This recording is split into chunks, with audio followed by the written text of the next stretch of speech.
Right, so, yes, VegasPaulyC. I first encountered this guy on one of John Sirasani's interminable losing sessions, and didn't really pay very much attention. I just sort of thought, well, this guy is different. He's odd, but I believe that eccentric people are interesting. I consider myself to be pretty damn eccentric, I'll tell you. So I'm not going to attack anybody just for that. But I did think, damn, he is loud, isn't he? Um, he talks like somebody whose hearing is dwindling. Let's put it that way, or his hearing aids have suddenly conked out. But anyway, in the thumbnail, I talked about Paulie C being Marmite. And just to briefly explain what that is, Marmite is a very popular spread among some people in the UK. I was brought up with it. It's something that you spread on buttered toast, and it has a very strong flavour, somewhere between sort of like beefy and hard to describe exactly, but it's between salty and beefy and something else. And I loved it as a kid, and I love it now. I would never even think about giving it up. I have it every day, nearly, on toast with butter and with peanut butter, and it's an incredible mixture. But people in England talk about how somebody or something is Marmite because the attitude to Marmite is either love it or hate it. And so that's why I think Vegas Pauly C would be, to English people, would be described as Marmite. And I have to say that when I first introduced one of my granddaughters to Marmite, which, as I say, I love, and which in all the years I lived in America, I always had a supply of it close at hand. And I introduced Polly to it, and her response was to spit it out and say, "Poo dog." She was, I think, about 3 at the time. And she's going to be visiting with her dad actually in August, coming to see me in August, and I should be interested to see how she feels about Marmite now. Not much differently, I suspect, but anyway, there you have it. That's the Marmite story. And let's get on to the Vegas Paulie C thing. He had this kind of mystery guest, a guy who said he didn't want to show his face, he didn't want to be identified because he has clients who he doesn't think would be amused by his hobby, which is betting, high rolling at blackjack. And I mean, why would anybody think that? I mean, why would you imagine that? If you control their money, that people would be concerned about you being a blackjack lunatic. But anyway, he sounded like a very nice guy, but he was not a good player by any means. He was a casino player. He was somebody who would be approved of, welcomed, and embraced by the casinos. And he played the way that the casinos want you and me to play. So he can't be criticized for that. He lost a shitload of money. He lost 105,000.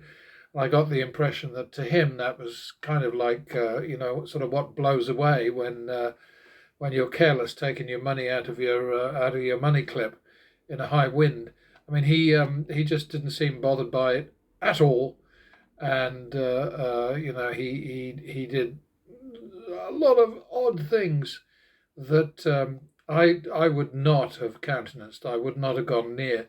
He was somewhat better about chasing um, positive streaks, plus streaks, than most of these people. He didn't make as much use of them as I would if I had his money, but he did a lot better than most. Um, but the end result, as you can see, is that if you compare the two tracks here, his is not much different from the actual value, and that's what you get flat betting to the same average bet value. Minus 95.5% was the house edge against him. He slightly improved it to minus 7.4%. I don't think that's anything to crow about, but it's certainly better than making it worse, which is what some of these people do on a routine basis. Just strolling down. I mean, look at this winning streak here. He should have had that. That should have got him out of the doo-doo, but it didn't, because he didn't use it right. And then he sat still through this crap here, which I would not have suffered through. And then here's another plus streak, which he made a little bit of a stab at, but not as much as he could have done. And there are a number of really nice winning streaks that he didn't utilize, but it's his money. I get that. He can do what the hell he wants. It's his money, and he obviously, I mean, look at this winning streak here. It's just it's gonna go, and he did actually come down to 12,500 there. So he was almost turning around, and then went off the rails again. But hey, like I say, it's his money. He can do what he wants, and he probably thinks that he's hot shit. And what can I tell you? But there were a number of really, really good winning streaks in there that he just did not use. So now going to pattern betting, same, obviously, exactly the same outcomes. And the screen recorder is giving me stick, as it sometimes does. All right, this is how exactly the same outcomes were played by pattern betting. Now, yes, there are people out there who say, well, if he's able to do that, he must be cheating. There's all kinds of crap. None of these silly people ever sort of explain why I would cheat, what my motivation would be, what my incentive is, what my anything is, but they're just dopes, and they're entitled to be dopes, just as PaulyC's mystery man is entitled to be stupid with his money. He obviously has plenty, and clearly he doesn't care. What you're seeing here is a very different story from the mystery man. Algae won 10,363. Action was 10% of Mr. No Name. The result was 110% better than his, because he lost 100 grand and I didn't. Sorry, Algae didn't. Algae's average win 709, average loss 456. That's an average win over average loss of 156%. The mystery man didn't come even close to that. I mean, I don't recall exactly where he was. Let's have a look. It was poor, I think 109% maybe, was it? Yeah, he did 109%. It's just not good enough. Sorry, it's not good enough. You have to win considerably more when you win than you lose when you lose on average. And if you don't do that, then you are buggered. Going back to pattern betting, it was good, and the various winning streaks paid off. This one I wouldn't have stuck through, but I have to when I'm dealing with these guys, because I can't run away. I have to just suck it up. Every one of the winning. I mean, look at all the green horizontals here. That's showing, and this is another lot that I just would not have stomached. But hey, like I say, I'm stuck with them. You got all these green bars, all these turnarounds in the algae section here. You don't see any with the mystery man. There aren't any. Oh, I think there might have been one. Maybe that makes a liar out of me. Did he have one? No. No. Oh, yes, he did. Yes, he did. Look at that. Look at that. He had one right up there. He was 2,500 ahead on that session, on that sequence. And then toilet time, boom, dead meat, underwater, out of money, and so on. And I guess he'll just go to his gold-plated ATM and take out another couple of 100 grand, and boom, boom, boom, he's back in business.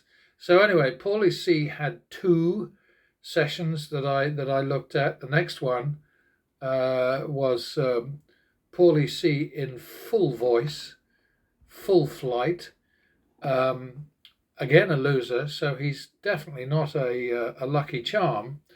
This guy faced a house edge of 17.7%, and he slightly improved that to 14.4. But again, look at the similarity between the AV line and his. I mean, these are people who bet exactly the way the casinos want us all to bet. Sort of very, very narrow spread, very kind of emotionally, no plan, no sense, no management, no nothing. And it seemed like a very pleasant guy, but again, somebody else who's got way more money than sense. Something to see. I mean, look at this. I mean, he actually won on one of his one and only split out into an extra hand, which is here. He won on that one, so he made a bit of money there, and that's how he reduced his house edge from 17.7 to 14.41.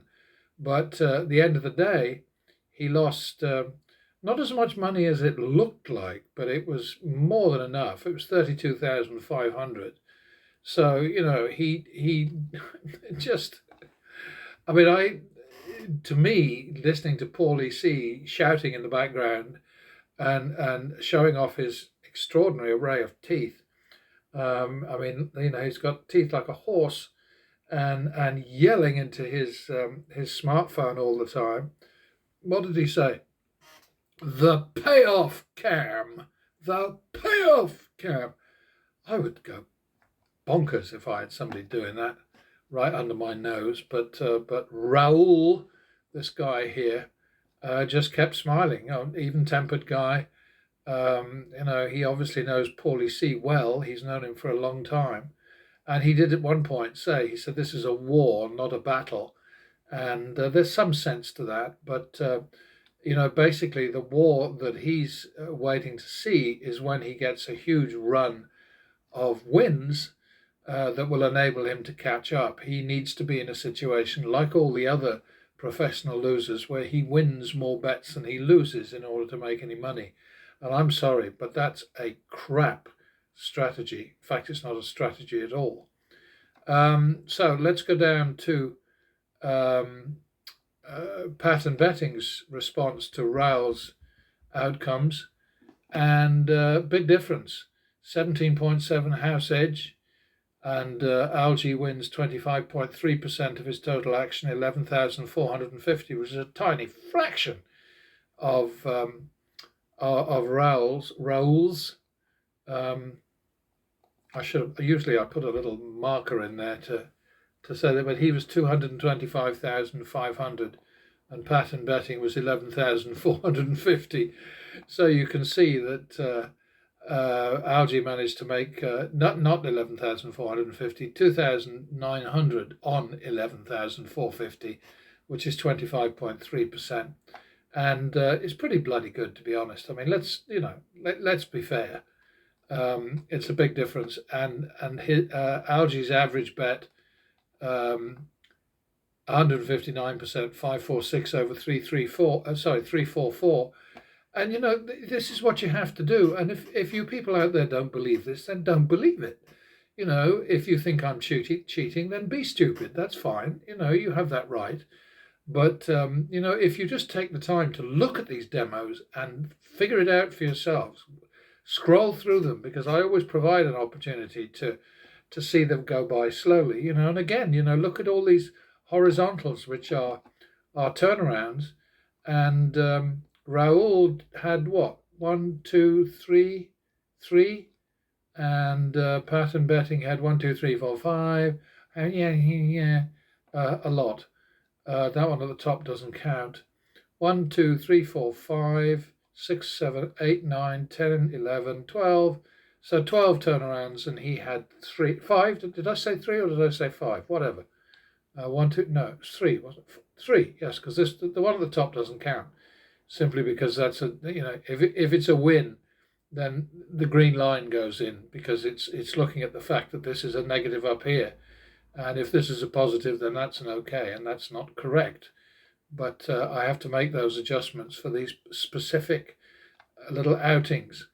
So there you have it. It was a mess. Paulie C is lousy luck. If I'm ever back in Las Vegas, if he comes anywhere near me, I'm just going to quit and go to bed. I don't know. I'm going to leave the building. He's not. If he were Marmite to me, then I would be delighted to see him. So he's anti-Marmite to me. But I'm sure he's a lovely guy. I don't doubt it for a moment. But that kind of interference is not what I would want to see when playing blackjack for big money. Okay, all right. So I will catch you next time, and thank you for being there.